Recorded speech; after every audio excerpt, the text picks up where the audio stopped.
Assalamualaikum warahmatullahi wabarakatuh. Hari ini kita akan melakukan kalibrasi pressure gauge analog ya, atau Bourdon tube. Jadi di sini ada yang dibutuhkan adalah pump komparator sebagai alat untuk mensuplai tekanan. Kemudian di sebelah kiri saya pasangkan standar digital pressure kalibratornya, kemudian ini UUT-nya atau unit under test-nya, pressure gauge milik customer. Baik, apa saja yang kita lakukan sebelum melakukan kalibrasi pressure gauge? Pertama adalah kita memastikan bahwa fisik dari pressure gauge ini dalam keadaan normal, keadaan baik, di mana pointer, dial, kemudian covernya, kemudian juga apakah ada sisa-sisa media yang digunakan oleh pabrik sebelum kita kalibrasi, seperti itu. Jadi khawatirnya ada oli atau air atau media lain yang membuat hasil pengukurannya kurang valid, seperti itu. Terus juga untuk kita bisa menentukan media apa yang sekiranya tepat untuk mendapatkan hasil yang akurat. Jadi pressure gauge Bourdon ini dia memiliki kapasitas 140 bar dan juga 2000 PSI. Jadi satu unit ini bisa membaca satuan bar atau satuan PSI, seperti itu teman-teman. Nah, ini yang disebut dengan kapasitas, dimana rentang terkecil sampai rentang terbesarnya yang mampu dibaca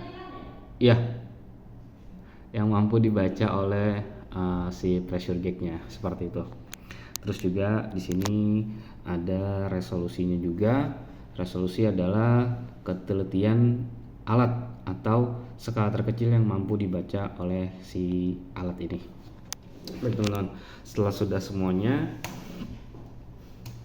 kita masukkan, kita rekam pada worksheet ya teman-teman. Jadi ini worksheetnya, kita catat spesifikasinya di worksheet atau lembar kerja atau di template ya, atau program, teman-teman menyebutnya apapun itu. Jadi kita catat semuanya, semua informasi yang ada di alat ukur ini, begitu teman-teman. Jadi kita di sini ada kebetulan di PT Sentral Teknologi Manajemen itu template seperti ini teman-teman. Kita catat semua spesifikasinya.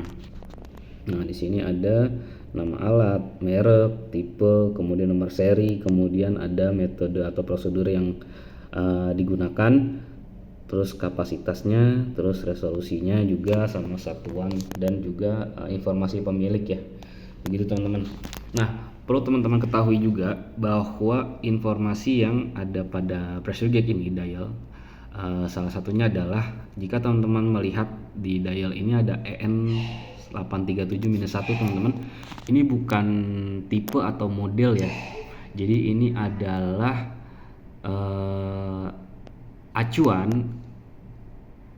yang digunakan sama pabrik untuk mendesain, untuk membuat si pressure gauge ini, seperti itu, dari desain kemudian akurasinya, seperti itu teman-teman. Jadi ini yang dipakai sama si pabrikan untuk membuat si pressure gauge ini teman-teman. Jadi teman-teman jangan keliru ya, bahwa EN837 ini bukanlah tipe atau model seperti itu, melainkan standar teknis internasionalnya yang menjadi acuan utama dalam mendesain, kemudian pengujiannya juga, seperti itu. Oke teman-teman, langkah selanjutnya adalah kita menentukan bagaimana titik ukur yang mau kita kalibrasi, seperti itu. Kita pertama harus tahu akurasi si pressure gauge ini teman-teman. Kita harus tahu untuk bisa menentukan titik ukur yang mau kita cek nantinya. Nah, akurasi itu bisa kita lihat pada dial si pressure gauge ini. Di sini ada keterangan CL 1.0 ya. Ini adalah kelas atau akurasinya teman-teman. Terus kalau misalkan nggak ada seperti apa? Nah, ini kan ada EN837 ya. Ini salah satu acuan untuk kita bisa melihat akurasinya. Bagaimana caranya? Nah, teman-teman pertama dibutuhkan mistar atau penggaris yang sudah terkalibrasi juga teman-teman. Nah, ini kebetulan yang dimiliki sama Sentral sudah terkalibrasi. Yang dilakukan adalah kita mengecek diameter si covernya. Jadi ini kita cek tengah-tengah teman-teman, dari sisi paling ini ke sini.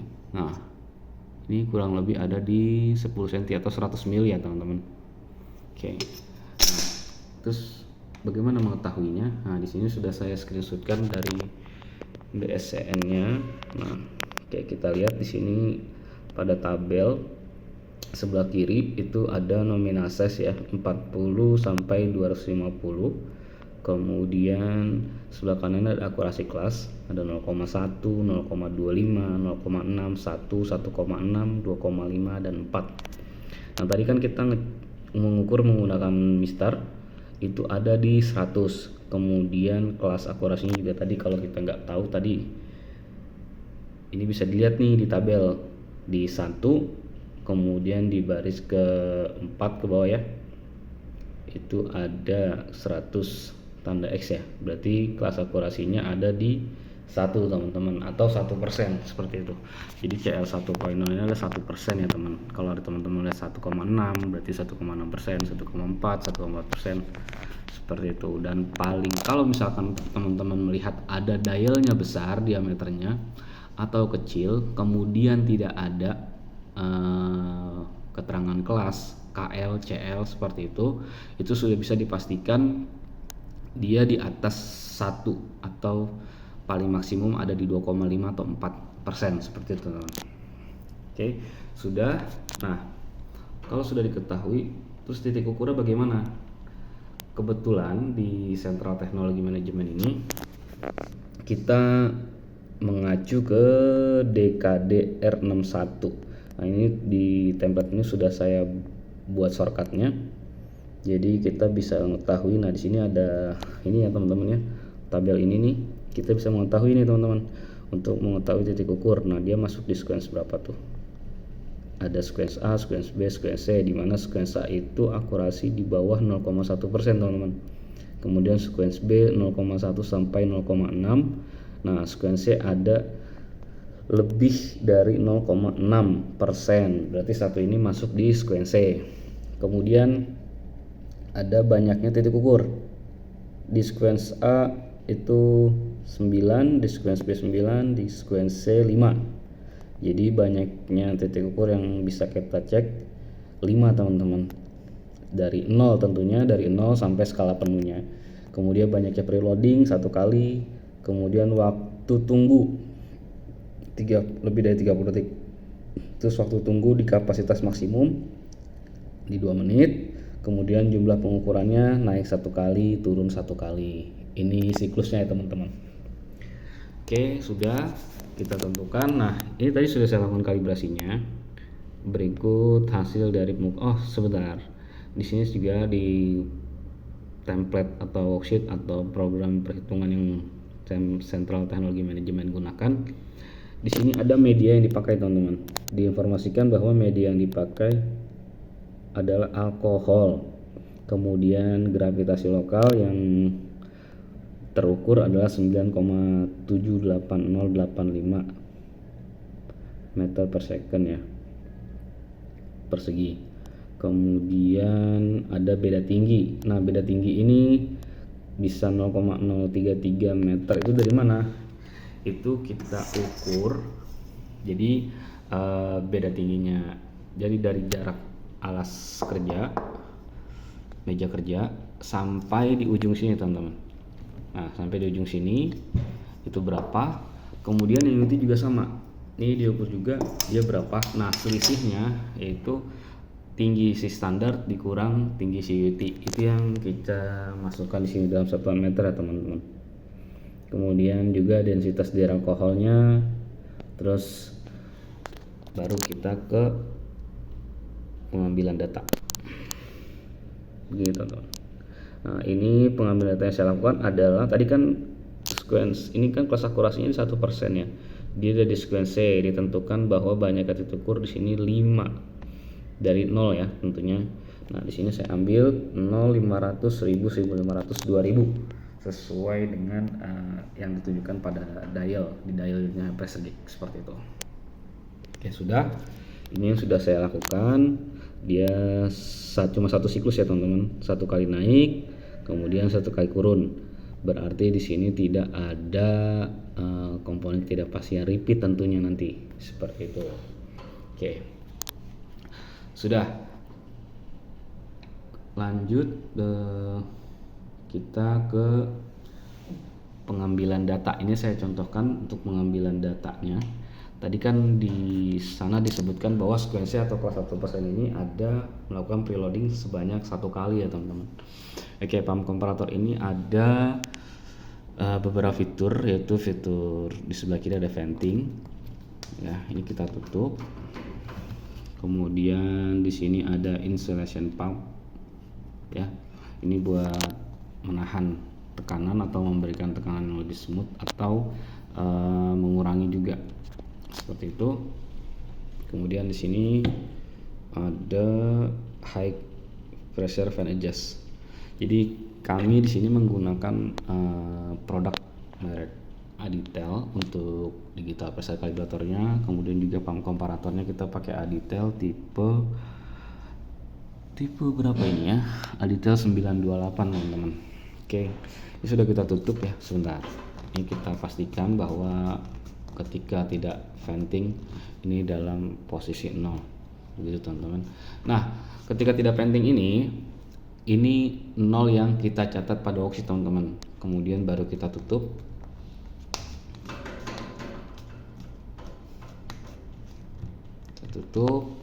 Kemudian kita berikan tekanan seperti itu teman-teman. Kita lakukan pemanasan 1 kali. Oke, pemanasan 1 kali sampai di 2000 PSI karena permintaan dari customernya ini dalam satuan PSI teman-teman. Oke, sudah, kita tunggu selama 2 menit teman-teman. Oke, jika masih ada kebocoran maka lakukan preloading, mungkin bisa lebih dari 1 kali, 2-3 kali seperti itu teman-teman, karena ini fluidanya belum sepenuhnya mengisi ruang-ruang yang ada di pump komparator teman-teman. Jadi masih ada angin-angin yang kejebak seperti itu. Ya sudah, kita persingkat saja, kemudian dirilis. Oke, kita rilis ya teman-teman. Sudah, jadi kita rilis kembali ke 0 lagi. Nah kalau misalkan dalam pengambilan data atau pengukuran ketika kita berikan tekanan, itu kan biasanya kita melihat ya bahwa dial ini tidak langsung berhenti di titik ukur yang kita inginkan gitu. Katakanlah di 500 PSI ini, kita berikan tekanan di 500 PSI misalnya ya, kita berikan tekanan di 500 PSI. Itu biasanya jarum atau pointer ini nggak langsung berhenti teman-teman, dia bisa turun bisa naik. Itu kenapa? Itu karena ada fenomena yang wajar sebetulnya. Jadi sebetulnya ini kayak indikasi bahwa ini tuh alat mekanikal gitu, alat mekanis, jadi sangat-sangat wajar seperti itu teman-teman. Itu biasanya karena ada efek thermal gitu teman-teman, efek thermal yang menyebabkan kalau kita berikan tekanan hand pump terlalu cepat seperti itu sama saja kita melakukan kompresi pada fluida di sistem komparator ini teman-teman. Itu akan terjadi pemanasan, kemudian stabilisasi, kemudian juga ada karena sifat dari bor down tube sendiri ya yang elastis seperti itu. Terus juga karena adanya hambatan aliran teman-teman. Jadi ini kan ketika kita tuas handle ini kita tekan atau fan adjust ini kita putar gitu kan, ini kan butuh waktu nih buat si fluidanya ngalir nih untuk ke seluruh celah-celah di komparatornya seperti itu. Terus juga sampai masuk ke pipa bordonnya si pressure gauge kayak gitu ya teman-teman. Jadi sangat wajar. Nah tipsnya kayak gimana ya, teman-teman bisa berikan tekanan secara perlahan. Oke, mungkin itu salah satu juga.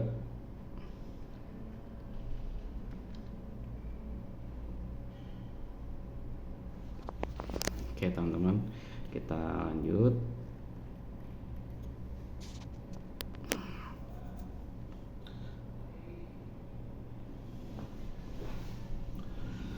Apalagi ya yang perlu kita sharing gitu ya.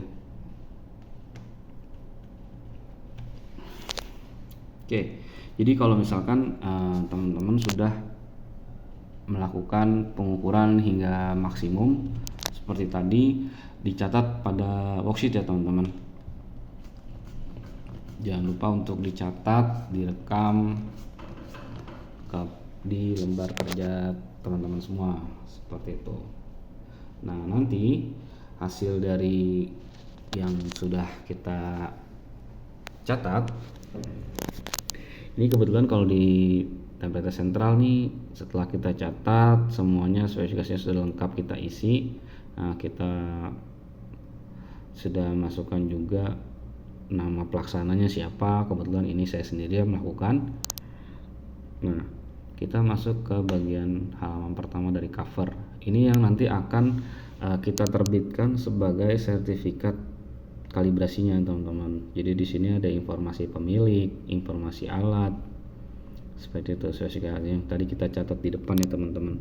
Nah ini ada nama alatnya sendiri yaitu pressure gauge. Seperti ini kan ada kurang ya, saya maaf kayaknya kurang. Oh iya betul, ini kurang E. Oke, nah, ini seperti itu pressure gauge, kemudian merek Wika. Nah ini modelnya tadi kan saya bilang ya bahwa EN itu bukan tipe atau model ya. Model itu saya dapat dari si kemasannya, kemasan si, nah ini 232.50.100 ini adalah tipe dari si pressure gauge ini teman-teman. Terus kemudian ada rentang ukurnya, resolusinya, semuanya tercatat di sini. Kemudian juga ada identitas pemiliknya, PT apa, seperti itu ya. Oke, sudah. Kemudian ke halaman kedua. Nah ini halaman keduanya, di sini ada logo dari Lab Central System Kalibrasi atau Central Technology Management. Kemudian di sini ada tanggal penerimaan bahwa hal ini terima oleh sentral di tanggal 3 Februari, kemudian dikalibrasinya tanggal 4 Februari tahun 2026. Kemudian tempat kalibrasinya ini ada di PT Central Technology Management atau Lab Central System Kalibrasi. Terus juga tadi ada kondisi lingkungan ini di depan teman-teman. Jadi suhu itu harus terkondisi idealnya tidak lebih dari 1 derajat ya teman-teman ya, karena kalau di DKD-nya itu untuk suhu ruang kalibrasi pressure gauge itu ada di 18 sampai 28 derajat Celcius. Seperti itu. Untuk kelembabannya kebetulan tidak dicantumkan di DKD-nya, jadi saya mengambil itu di 45 sampai 65% RH teman-teman. Nah, ini masih sangat ideal ya, yaitu 54% plus minus 3%. RH 3 ini dari mana? Ini adalah dari ketidakpastian si termohydro yang saya gunakan. Oke, nanti hasilnya seperti apa? Nah, ini teman-teman, ini hasil kalibrasi yang sudah saya lakukan, teman-teman. Jadi tadi dalam aktivitas kalibrasi sebetulnya ada dua yang kita lakukan, itu proses pengukuran dan proses kalibrasi itu sendiri. Seperti itu. Nah, ini ada penunjukan kolom penunjukan standar yang terbaca sama si alat standar kami, maksud saya. Jadi terus juga di sini ada penunjukan alat nih, teman-teman. Karena ini precision gauge, jadi penunjukan alatnya adalah sesuai dengan dialnya, seperti itu. Nah, kemudian di kolom ketiga ini ada koreksi dari alat tersebut. Nah, tadi kan di depan kita sudah jelaskan bahwa akurasi alat ini adalah 1% ya teman-teman, dimana 1% dari 2000 itu adalah 20. Nah, ini koreksinya masih di under 1% ya teman-teman ya, masih di bawah 20 PSI ya. Berarti alat ini masih bagus secara performnya dia sesuai klaim dari si pabrikan. Seperti itu teman-teman. Jadi ini adalah tampilan halaman kedua dari sertifikat. Oke, paling itu aja yang bisa saya bagikan ke teman-teman. Jika ada yang ingin ditanyakan bisa tulis di komentar ya teman-teman ya. Terima kasih. Assalamualaikum warahmatullahi wabarakatuh.